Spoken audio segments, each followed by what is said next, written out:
Welcome to How to Yu-Gi-Oh! Summary, fundamental, intermediate knowledge. Chapter 1. So in this video, I'm going to cover the knowledge you will need in Yu-Gi-Oh! Some higher level knowledge as an intermediate player, and hopefully you will get to understand what I'm talking about. Well, with that being said, let's get on with the rest of the video.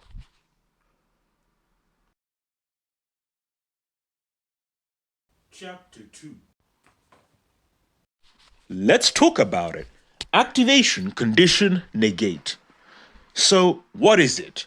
Well, first of all, I think you recall in a previous video I was talking about activation condition and how that is conducted. So I'm not really going to go over that here. You can check a previous summary fundamental video that explains activation condition.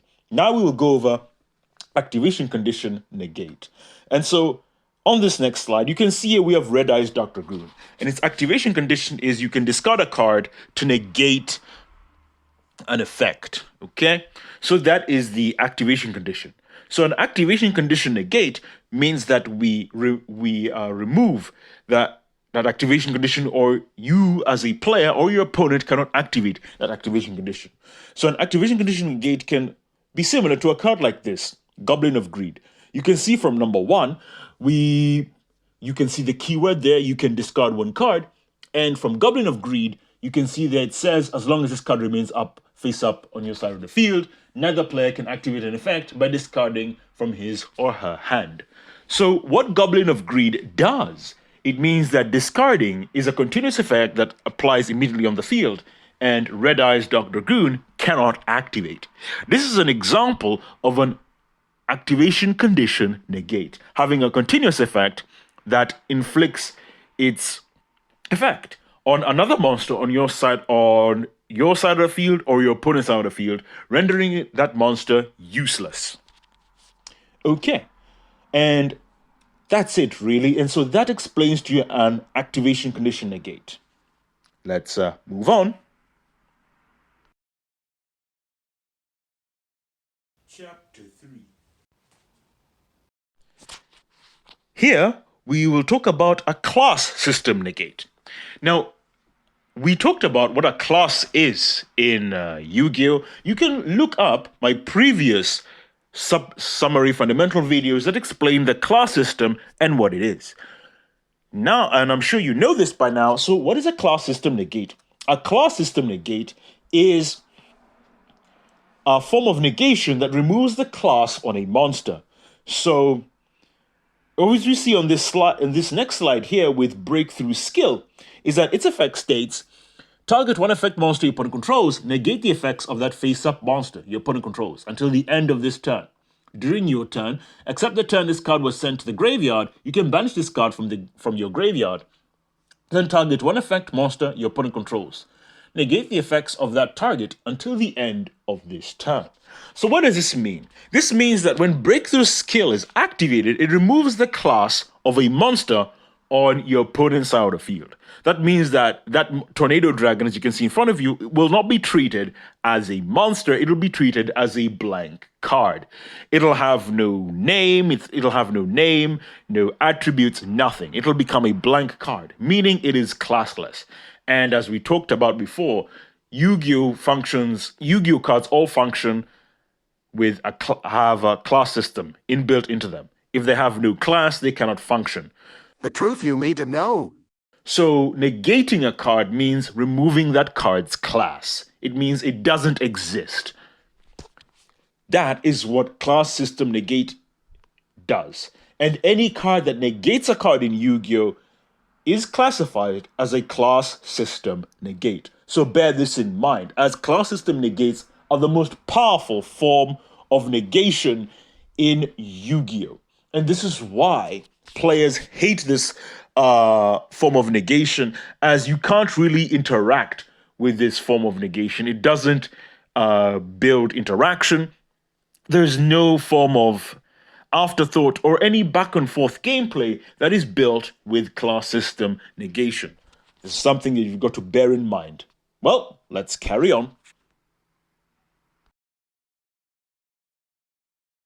Chapter 4. We are going to go to this slide and talk about trigger slash ignition wording. So let's go to the next slide to explain trigger and ignition wording a little bit more carefully. So with SP little knight, we can see there, as it says with number 1, it is a trigger effect, right? And so what does that mean?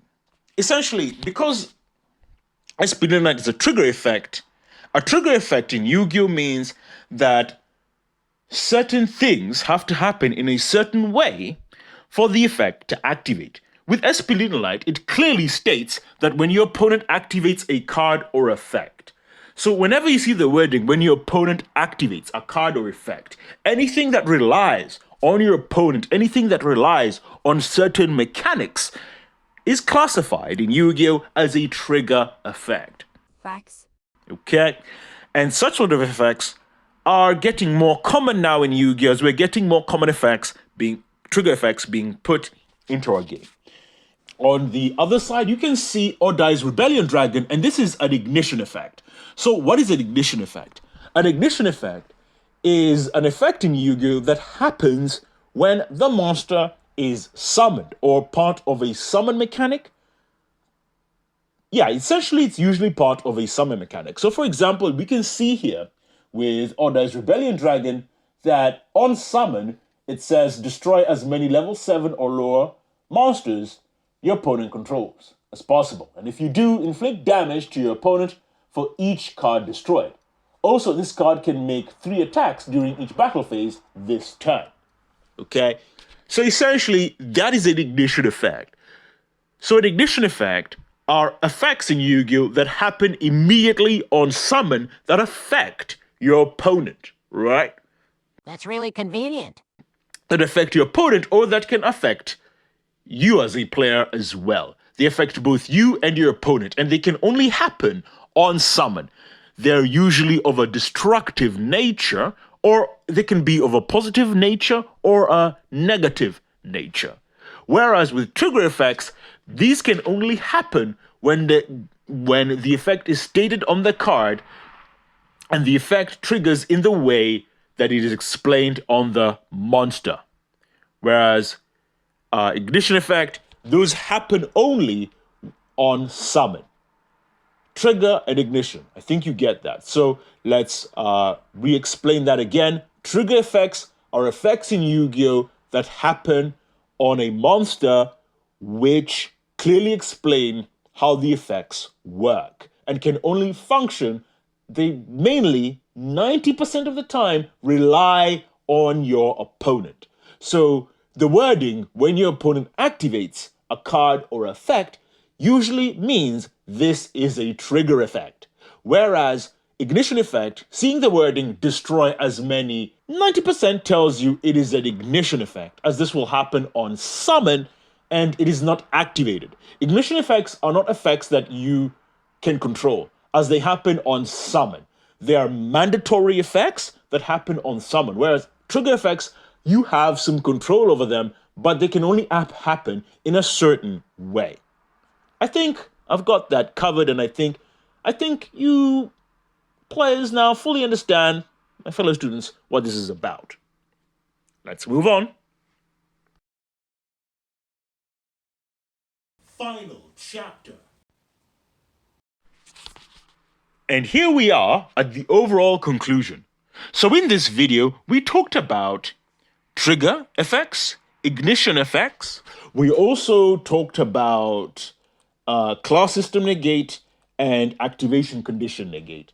These few topics that we've talked about hopefully can get you one step closer to becoming a Yu-Gi-Oh! Master.